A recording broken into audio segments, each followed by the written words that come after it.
Shadia yemeje ko uwitwa Yugi umukaraza cyangwa se ashinja kuba yamusanze mu rugo nimugora akamusambanya ijoro ryahise. Queen Mother of Africa aratabaza inzego zibishizwe zimutabare.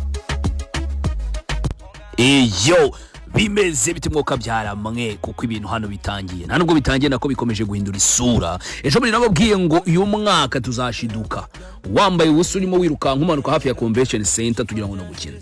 Ibintu birakomeye noneho ndagira ngo nkubwire yuko bifasha indi ntera kuko umukecuru wacu the mother Queen of Africa aratabaza mu masaha make y'uyu munsi. Shadia yabyutse mu gitondo ari matabaza inzego zibishinzwe ndetse yanamaze gutaginga RIB nyuma yuko ashinja umuhanzi wita Yugi umukaraza kumukorera ibidasanzwe. Ngira ngo inkuru yamaze gusohoka mu binyamakuru bitandukanye ndetse bamwe bamaze no kwivugaho bavuga yuko Shadia arimo gushinja uyu muhanzi bigeze kugiranaho cyangwa se gukururanaho ngo kumufata ku ngufu.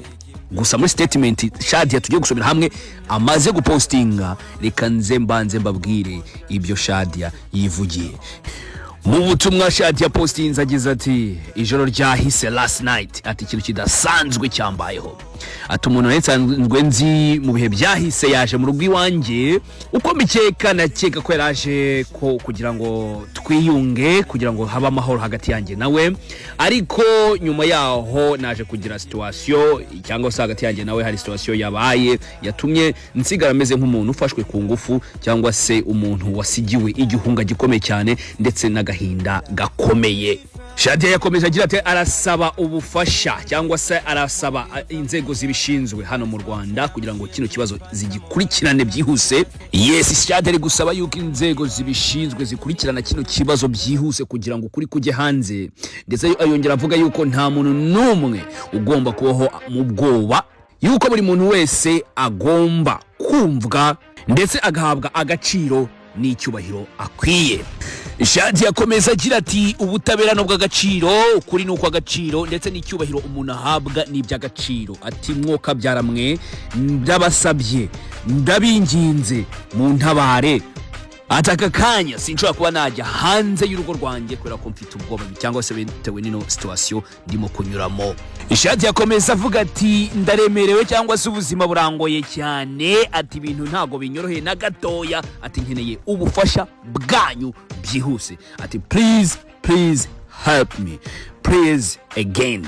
Arangije taginga Yugi umukaraza aravuga ati n'uyu nguyu arangije amutungira urutuki RIB. So guys, ngaho nguko uko bimeze.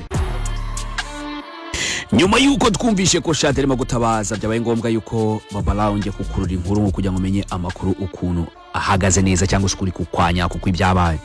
Amakuru mfite aka kanya nuko Shadia yafashwe ku ngufu n'uyu muhanzi Yugi umukaraza. Uko byagenze, uyu musore ku munsi weje kutariki 21 nimugoroba yahamagaye Shadia aramubwira ati Shadia uri mu rugo. Shadia ati niho ndi, ati none se ufite gahunda kuri uyu munsi nimugoroba kuri iki cyumwe cyane nimugoroba. Ati Shadia ati nta kibazo ndimo ndaciringa.